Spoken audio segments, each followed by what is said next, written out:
બનાસકાંઠા જિલ્લા વિભાજનને લઈને 3 તાલુકાઓમાં જબરદસ્ત આક્રોશ। 3 દિવસથી વિરોધ પ્રદર્શન બાદ આજે દિયોદરમાં મહાસભા। દિયોદરને જિલ્લો બનાવી ઓગળ નામ જાહેર કરવા માંગ કરવામાં આવશે। રાજકીય નેતા, સાધુ સંતો સહિતના આ મહાસભામાં જોડાશે। જિલ્લા વિભાજનનો ધાનેરા, દિયોદર અને કાંકરેજમાં વિરોધ થઈ રહ્યો છે। દિયોદરને ઓગળ જિલ્લો જાહેર કરવાની માંગ સાથે દિયોદરમાં આજે મહાસભાનું આયોજન દ્રશ્યો બતાવવાની કોશિશ કરી। સૂચિત ઓગળ જિલ્લો જે સંકલન બેઠક છે તેના દ્વારા આયોજન કરવામાં આવ્યું છે।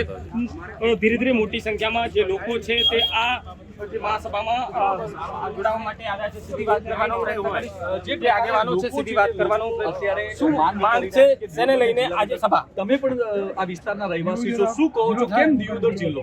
દિયોદર બનાસકાંઠામાં આવે છે। દિયોદરને ઓગળ જિલ્લો જાહેર કરવાની માંગ છે।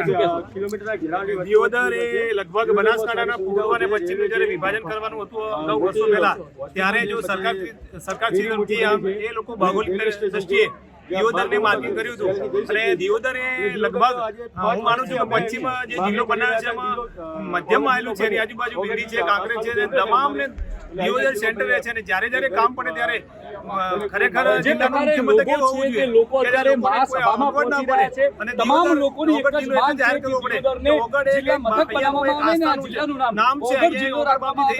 મહત્વની વાત છે કે જે પ્રકારે જિલ્લાનું વિભાજન થયું ખરેખર આ જે આજુબાજુની જનતા છે, આજુબાજુના જે ગામો છે, આજે મહાસભા યોજાઈ રહી છે ને તે બાદ સરકાર દ્વારા તેમની માંગ નહીં સ્વીકારાય તો આગામી દિવસોમાં ઉગ્રમાં ઉગ્ર આંદોલન કરીને ઉગ્રમાં ઉગ્ર વિરોધ કાર્યક્રમ આજુબાજુ